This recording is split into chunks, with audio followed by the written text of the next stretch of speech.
creating a situation where women don't have the same access to freedom of movement that we should. We don't have the same access to bodily autonomy that we should. That actually there are some forms of pornography that are infringing on women's human rights. Is the harm being created by these companies, a lot of these online companies, and what are we going to do in order to start holding them accountable for reducing that level of harm for users? If you get the guys that own OnlyFans, I will 100% have an argument with them. Women are feeling empowered on this platform. Like that's great. You know who's been more empowered by that platform? The guy that's earning the multi-million pounds. Where I think we need to push the conversation back is to the companies that are profiting off material that is having a level of social harm. And the harm isn't coming from what people are doing in the bedrooms.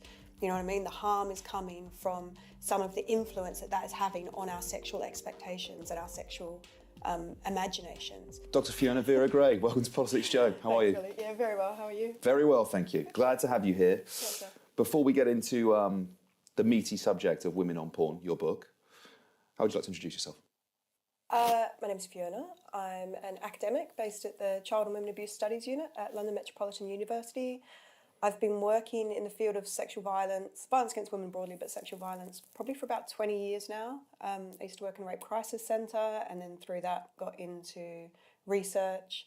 My research largely focuses on things like, at the moment we're working on a big project on rape, police responses to rape, but then as part of that, a couple of years ago, many years ago now, by the sounds of it, I started doing a project that was funded by the Leverhulme Trust into women's relationships, experiences and views on pornography. And that is going to be the sort of central part of our conversation today. Your book, Women on Porn, deals with it and sort of the female experience and interaction with pornography. Mm-hmm. I think maybe as a starting point, why don't we go for why have women sort of been excluded from that conversation previously? Why this book now, I guess? Big sip of coffee, let's go. Right. So I think, it's a number of, there's a couple of questions in that. I think the first thing, why women have been, a lot of the time, women's positions on anything are simplified. And I think that women are quite often put in two opposing boxes. You know, we have for the longest time had this stereotype or this idea of the virgin whore dichotomy, that either you are virginal, don't like sex, you know, very clean, pure, this, you know...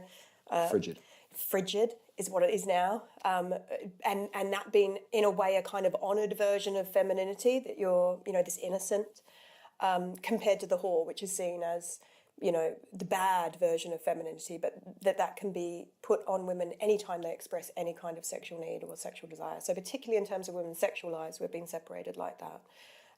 But not only our sexual lives, I think that you can look at stereotypes of women and they always play on these kind of two stereotypes, and both of which reduce women's humanity in ways that I don't think that men have their humanity reduced so much. That there is definitely a level of that reduction, but they don't have it so much reduced just into these two boxes. And for me, that's implicated on why women haven't been spoken to about pornography, because in one way, you know, this kind of frigid box is not looking at pornography, so why ask them?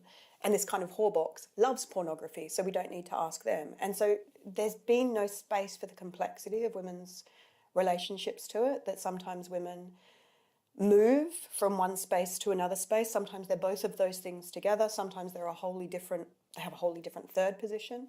But then the question about why now is, I think that it's fairly urgent that we actually start to talk about the realities of pornography in society.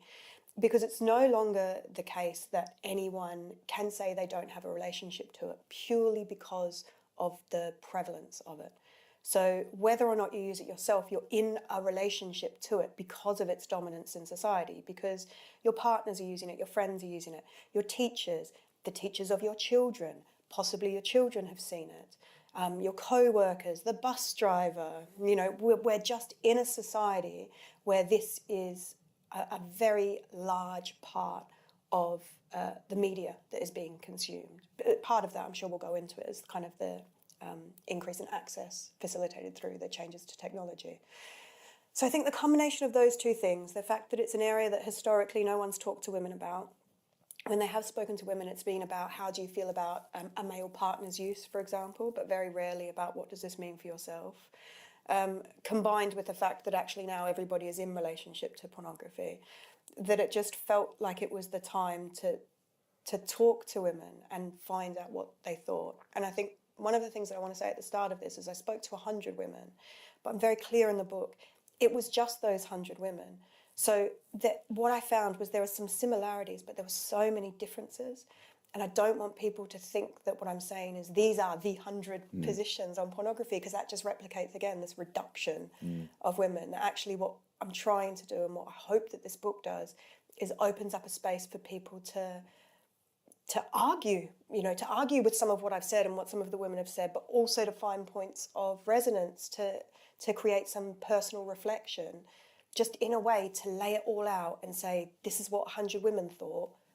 What do you think? And I think it was that, speaking to those 100 women as consumers of pornography, that I found interesting. Could you tell me a little bit more about those differences that you just mentioned, the sort of those points of difference rather than necessarily the similarities that were there? So not everyone was a consumer of pornography is the thing. So and the differences in consumption were really big. So you had some women who had never used pornography, but who wanted to speak to me because they wanted to talk about the role that it's had in their lives. And that role can really vary. So I had some women talking about the fact that had been used in abuse. So women talking about the fact that pornography was implicated in abuse they experienced as a child or in sexual violence that they experienced as an adult. Other women talking about finding, particularly a male partner's pornography use and feeling that was a betrayal, or feeling like they were being cheated on, and feeling like there was no space for them to talk about that, because anytime they tried to say something about it, people said, well, all men use pornography, what's the problem? Or you're frigid, you're sex negative, you need to be okay with him doing this. And then finding it difficult to balance those two things, that on one hand thinking, I do want my partner to have the right to a sexual life, I want them to have their own sexual experiences, and to honour their, again, humanity, their complexity. But at the same time, I feel really complicated about it, but I can't talk about it. So I think there were women that weren't consuming pornography that wanted to talk about it. And then for the women that do, there was a range of relationships there. So I spoke to women from 18 to the oldest woman was 70. So it was women who grew up with, a combination of women who grew up with pornography in your phone, in your pocket, streaming, what we know of it now, compared to, some women that had torrent sites, downloading porn, that kind of thing, compared to women that just had it on DVDs, back to VHSs, all the way back to magazines, right? So it's like wood carvings. Yeah, exactly. So it's like the whole spectrum. And the different relationships that women had to that, from using it very, very regularly or very irregularly at particular points in their life, to using it kind of sporadically, women having it introduced at particular points in their life, again, sometimes by a male partner. Rarely were they the ones actually introducing it if it came through a relationship, but using it for particular times with a particular partner. So just the differences, I think, again, in terms of reduction and flattening, sometimes when we think of pornography, we think, someone either uses it or they don't. And what I found with women is it's more complicated than that. It can be that you're using it for particular times, for particular purposes, then you move away from it, then you go back to it. And I imagine it's the same for men. I mean, the other thing I spoke to women because I'm interested in women. I'm interested in women's lives. I think that's been absent from the conversation. But the same kind of work also hasn't really been done with men, who are the primary consumers of pornography. So there really is a space there that I hope, again, this book somehow opens up for men to start to talk to other men. I don't think it's my role really I don't think I'll be able to facilitate those conversations in the way they need to happen. But for men to also talk about, is it the same for them? Is some of what I found similar for them? Is some different? And what's their relationship and the range of that relationship in terms of their own consumption patterns? A phrase you also use is mainstream pornography. And I wonder if you could explain what that is and also perhaps some points of difference with pornography that's not mainstream? Yeah, so it's really hard. So one of the big things about the porn debates more broadly is that they're often structured around binaries, and in a way, I mean, binaries are so reductive, but in a way, the mainstream versus alternative is another version of that binary, and actually, and it's what's the word? It's not entirely fit for purpose. It doesn't entirely describe what's happening. So I probably talk about mainstream sites, hopefully more than mainstream pornography, but I probably do both. But it's more the mainstream platforms, because on these big mainstream platforms, they do host content that's taken from alternative sites, that's taken from ethical porn sites, queer porn sites, feminist porn sites. And what I mean by those kind of sites and those kind of producers, people who are trying to do things a little bit differently, so who are trying to show representations of sex and sexual pleasure and bodies that is different from the very heteronormative, heterosexual, predominantly white, very male gaze version of what pornography, when it was off the internet, when it was published pornography, the majority of that kind of pornography was. Yeah. And alternative forms of pornography have always existed, and they've always been a side market, a kind of, off to the side. And I think what I was trying to do here, what happens sometimes is people say, well, there is feminist pornography, so therefore we can't talk in any kind of critical way about pornography because, if you wanted to, you could be accessing this other kind of pornography. But particularly now, all of those more alternative sites, you have to pay for what you're accessing because they are committed to providing working conditions for those who are taking part that are equitable, and they're just a more ethical working model, right? And we know that within capitalism, those kind of working models cost lots more. And we also know that it's a small percentage of people that then use them. People still use kind of fast fashion, regardless of everything that we know about it, because we have now existed in a place where it's hard to go back from the fact that you can buy a T-shirt for £5 or £3, even though you know that that's not how much it costs to produce. You know that there's exploitation behind that. And I think that's the same with some of what's on these mainstream sites, is that, in a way, the fact that there's an alternative that exists, we need to be able to hold that but not get too distracted by that, because what I found was, again, there was a lot of women who were saying they love the idea of feminist pornography. They think it's great. It really should exist. They don't use it because it's just, you can get free porn, you can get a supermarket of porn, these sites you're paying for a subscription. There's a limited number of what you're able to access compared to the supermarket on these big porn platforms. So it's there, it's good, but there's not a lot of people accessing it. And I think for what we know more broadly for other markets, there's never going to be more people accessing that than the free product. Yeah, I guess. Well, there are very valid conversations, right, about copyright and the way that the tube sites initially in their inception were basically just stealing content, right? And I'm not saying that the production houses that were making that porn in the first place are, bastions of ethics and morality, but they were actually ripping them off as well. I guess conversely, I'd like to invite you to talk a little bit, if we have sort of feminist porn on the one side, misogynistic porn on the other, maybe. And I'm aware that I've just created a binary after you said... It's really hard. But could you tell me a little bit more about that side of things, on the opposite side? What does that look like? Yeah, so I think so this comes back to research that I did in 2021, which was a different project, which I did with a colleague at Durham University called Professor Claire McGlynn, where we looked at the content, we tried to look at the content of mainstream pornography. Pornography is a moving target now. It's online. It is really hard as a researcher to research it because previous work would do things like go into a sex shop, select 50 of the top selling videos, and you could analyse them. And they're right there. You can analyse them. On these sites, it's really hard. One of the reasons it's so hard is because of the sheer quantity. There's so much, and it's moving all of the time.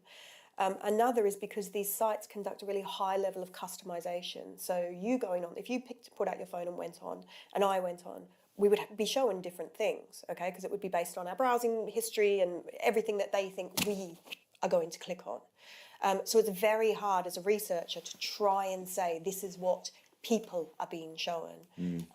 But we were able to work with the Advanced Computing Institute, and one of the guys there, Dr. Ibad Qureshi, did this amazing thing with an algorithm, which I don't understand at all. We contacted all of the sites. We were able to access their site with permission, and we downloaded all of the content on their front page every hour on the hour for 6 months. And he was able to do the algorithm so that it was hitting the site without the site knowing we were the same person. So we were able to fairly confidently say this is the material that's been presented to someone who's never accessed the site before. And one of the reasons, I will get to what the content was, but one of the reasons we wanted to do that is because these sites, and again, I'm talking about the big, multinational, multi-million pound platforms, who are profiting a lot of this, who are profiting a lot of not actually doing anything to stop young people accessing, not doing anything to really regulate the content. Whenever they are challenged, they fall back on this argument of freedom of speech, right? And they say, we are just a platform. We see this on other social media as well. We are just hosting the material. What users choose to put on our platform and what other users choose to watch on our platform is a matter for the users. And this is, and I'm sure you've covered it probably in the show, it's a real challenge to everyone who's existing at the moment to push back on this kind of neoliberal idea that everything is about the individuals and the corporations, government, have no influence in your life, because they do. They are shaping our lives, and we need to be able to hold them accountable when they're shaping them in ways that are harmful, particularly when they're harmful for marginalised groups, because that's, the sharp end of the harm always falls on marginalised groups. And so one of the ways we wanted to push back on that argument was saying, what are you showing users? I don't care what users are accessing. What are you showing them? And what we found was that 1 in every 8 of the videos that they're showing on the front page to a first-time user contains something that fits the World Health definition of sexual violence. So I was surprised it wasn't more, to be honest, but we tried to be really conservative. We removed any material that was labelled as consensual BDSM, and I think ongoingly we've had discussions about that, and should we have done it and should we have not done it, don't know. But what we wanted to do is we wanted to say, if something's being presented to a user as this is a consensual kink, there is something a little bit different to something being presented to the user of this is, I'm showing you someone being upskirted, I'm showing you voyeurism, I'm showing you someone being sexually assaulted. We wanted to say there's a difference there. So how much of this material are they showing? And when you get to that, 1 in 8, it's a first-time user is a significant amount. So I think in terms of the misogynistic content, a lot of it is about eroticizing existing power inequalities. So again, there's an argument for, this kind of taboo testing outside of things, but actually it's not testing out anything. What we're seeing is the eroticization of power inequalities that we know exist in society. So inequalities between men and women, with men being dominant, race inequalities with white people being dominant. We just see the same inequalities in society that a lot of us are actively committed to challenging being replicated in this kind of misogynistic, but also heavily racist, often transphobic, all of the things that I think anyone who's interested in a just and equal society is committed to fighting.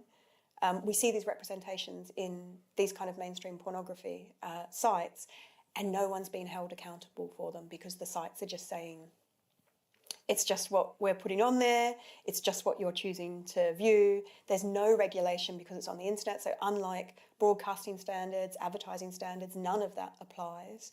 So in a way, they're just being given free rein to push the boundaries of the content as much as they've wanted to. And it's being pushed because what we've also found out through this big experiment really with social media and everything is that human beings like extreme content. We click on extreme content. That's what we engage with. So that's what a lot of these algorithms have found is the more extreme content they feed you, the more likely you are to go, oh, what's that? Oh, what's that?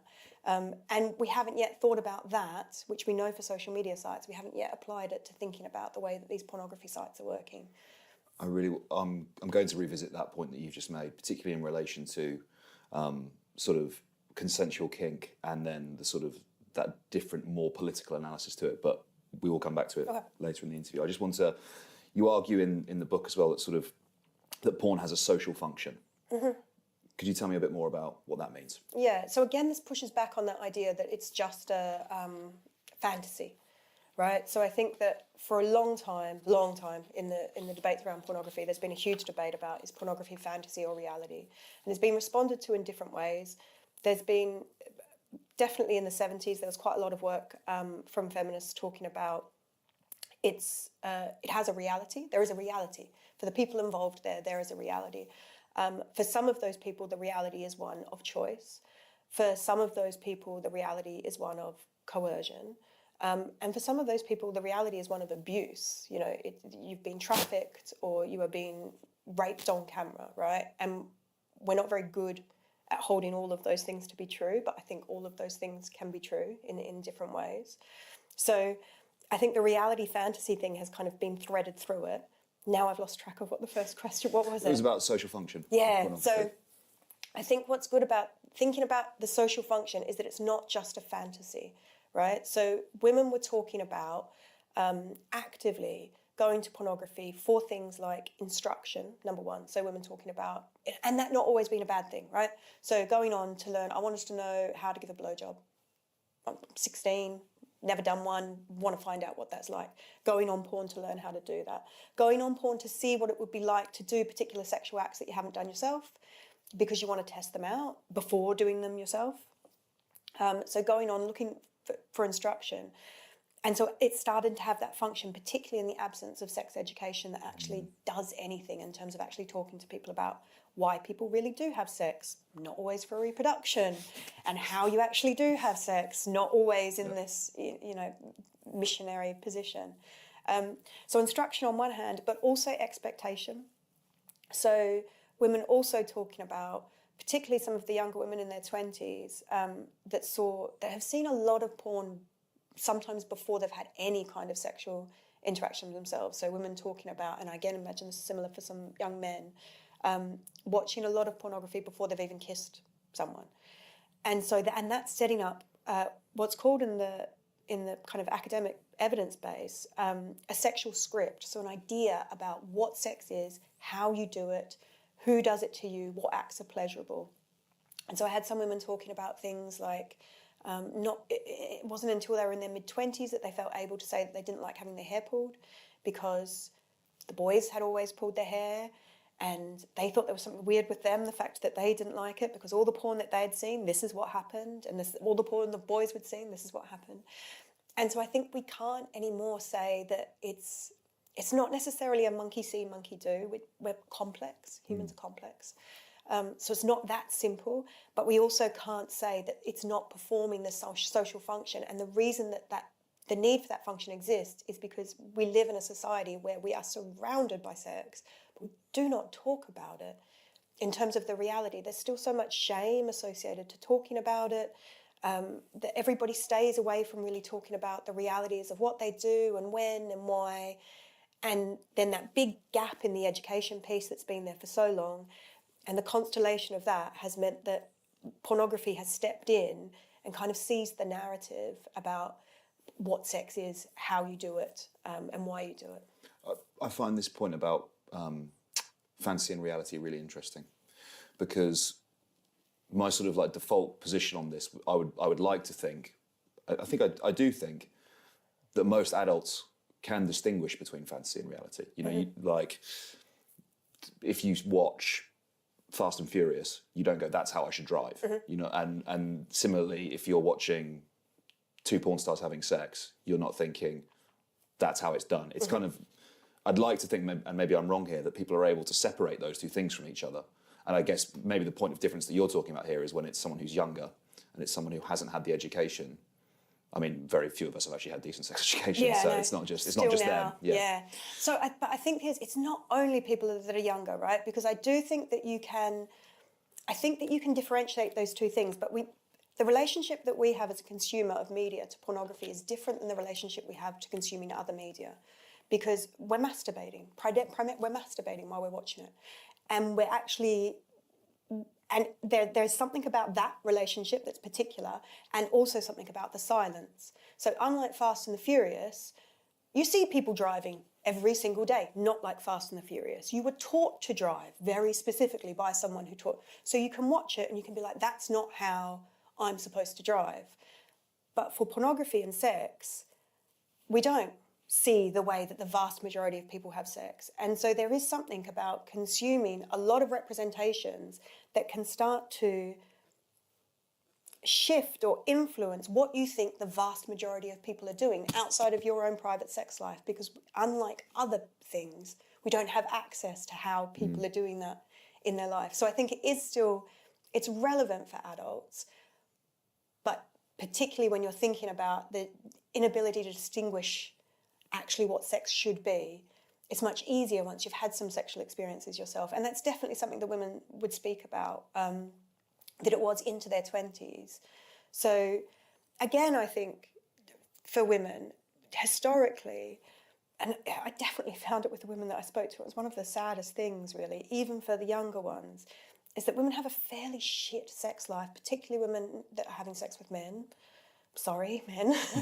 But for quite a while, really, until their 30s a lot of the time, because it takes a while for us to feel, and I'm speaking very generally here, but it can take a while to feel ownership over your body, because you live in a society that's telling you that your body is there for other people. To break through some of the shame about being a woman who has sexual desire, because you're falling into that box of virgin whore. And so it takes a while to feel that you can actually say what you like, how you like it, when you like it. You know, I had women talking to me about the fact that they'd been masturbating since they were 12, 13. And then the first time they had sex at 16 or 17, and then into their 20s, they wouldn't come and they'd just pretend. And they never thought, oh, I can actually tell him what gets me off, because I know what gets me off, because I know my own body. But just felt like I can't do that because we're not in a society where women are able to have more sexual experience than men. You know, even though the young men aren't, they don't know your body as well as, do you know what I mean? So it's very messy, I think. And when we think about some of the messages and some of what pornography is doing, we need to really make sure that it's situated within the broader social environment and the particular messages that that's giving to all of us. But when those messages are gendered, the messages that that's giving to women about sex, sexuality, and our ownership of our body. I think as well, there's clearly like a neurochemical component to this, right? That you're talking about. You're there by yourself. You're masturbating. It's like that endorphin and serotonin release is acting has like compounding effects, right, on the thing that you're watching. So this I'm a sociologist, so I'm not. I don't know that, but I've seen a lot of research that's done with that and arguments around that, and some of it I have a bit of a.